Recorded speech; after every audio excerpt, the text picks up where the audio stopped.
बिजात बड़ी मात्रा में उपकरण, लोग और यहाँ तक कि अपनी पसंदीदा रेड मर्सिडीज को भी फिलीपींस ले जा रहा है। दोनों को एक मौका दिखता है और वे कार के ट्रंक में छिप जाते हैं। कुछ ही देर बाद विमान बार्सिलोना से उड़ान भरता है और मोकाड़ा अपनी टीम को एक भाषण देता है। वो बात करता है कि कैसे उसे लगता है कि मैगलन की टीम ने उसके परिवार के साथ विश्वासघात किया। वो अपनी बड़ाई करने में व्यस्त होता है कि अचानक ब्रैडकॉक उसका गला काट देती है। यह खुलासा होता है कि उसने और अन्य गुंडों ने महीनों से इस विश्वासघात की योजना बनाई थी। वे सैंटियागो के संसाधनों का इस्तेमाल करके खजाना ढूंढना चाहते हैं और सारा पैसा खुद रखना चाहते हैं। हालांकि वो दो महत्वपूर्ण चीजों को नोटिस नहीं करती जो उसकी नाक के नीचे हो रही होती हैं। पहला, क्लो चुपचाप सैंटियागो की पसंदीदा मर्सिडीज में छिप जाती है। दूसरा, विक्टर और नेतन कार के ट्रंक से बाहर निकलकर पूरी योजना को विफल कर देते हैं।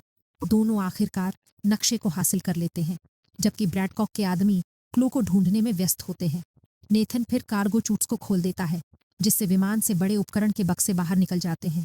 ब्रैडकॉक के विमान को सफलतापूर्वक विफल करने के बाद विक्टर पैराशूट के साथ सुरक्षित रूप से कूद जाता है। दूसरी ओर नेथन विमान के पीछे लटके कार्गो में फंस जाता है। यह वो समय होता है जब फिल्म पहले सीन में वापस आती है, जहां नेथन मुश्किल से खुद को सुरक्षित वापस खींच पाता है। वो राहत की सांस लेता है, लेकिन तभी रेड मर्सिडीज उस पर लुढ़कती है। कार, नेथन और क्लो अब समुद्र की ओर डरावनी गति से गिर रहे होते हैं। वे एक कार्गो बॉक्स से चिपक जाते हैं और पैराशूट खींचते हैं, जिससे उनका वेग धीमा हो जाता है। वे कुछ ही देर बाद समुद्र पर उतरते हैं और आखिरकार पास के एक फिलिपिनो द्वीप पर तैरकर पहुंच जाते हैं। उस रात दोनों एक रिसोर्ट में कमरा बुक करते हैं और नक्शे को देखने की कोशिश करते हैं। वे कई घंटे कोशिश करते हैं, लेकिन खजाने के सही स्थान का पता नहीं लगा पाते। एक थकी हुई क्लो रात के लिए सोने चली जाती है। अब अकेला रह गया नेथन एक नई रणनीति के साथ आता है। वो सैम के एक पोस्ट कार्ड को लेता है और उसके नीचे आग जलाता है।